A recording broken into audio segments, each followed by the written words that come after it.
Polavaram project ఎత్తు విషయంలో Congress party చేస్తున్న ఆరోపణలను బీజేపీ రాష్ట్ర అధ్యక్షురాలు పురంధేశ్వరి తోసిపుచ్చారు. ఎత్తు ఎంత ఉండాలనేది కేంద్ర రాష్ట్ర ప్రభుత్వాలు మాట్లాడుకుంటాయన్నారు. ఎత్తు విషయం ఒక్కటే ప్రామాణికం కాదని, నిర్వాసితుల సమస్యలను పరిగణలోకి ఉంచుకోవాలన్నారు.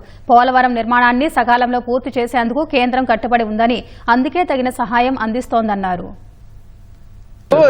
నిర్వాసితుల్ని పరిగణలోకి తీసుకోవాలండి. ఎత్తు పెంచడం వల్ల జరిగేటువంటి ముంపు ఏదైతే ఉందో పెరిగేటువంటి అవకాశం ఉంటుంది. వీటన్నిటి మీద కూడా ఎప్పటికప్పుడు రాష్ట్ర ప్రభుత్వం కేంద్ర ప్రభుత్వంతో మాట్లాడుతూనే వస్తుంది కనుక వారు మాట్లాడుకుని వారు క్లియర్ చేసుకుంటారు అనేది మేమందరం అంటున్నాము. But what ever it is, రాష్ట్ర ప్రభుత్వం కేంద్ర ప్రభుత్వం మాట్లాడుకుని నిర్ధారించుకున్నటువంటి హైట్కి నిర్మాణం జరుగుతుంది. 15,000 కోట్ల రూపాయలు ఏడీబీ మాధ్యమంగా ఇప్పించామండి. 11,000 కోట్ల రూపాయలు హడ్కో మాధ్యమంగా ఇచ్చాం. 2,500 కోట్ల రూపాయలు 2,500 కోట్ల రూపాయలు అంతకుముందు కేంద్ర ప్రభుత్వం ఇచ్చింది. 20,000 కోట్ల రూపాయలతోటి ఔటర్ రింగ్ రోడ్ నిర్మాణం జరుగుతుంది. 29,000 కోట్ల రూపాయలతోటి అనంతపురం నుండి అమరావతికి డైరెక్ట్ రోడ్ వేస్తున్నాం. ఇవన్నీ ఎందుకు చేస్తున్నాం?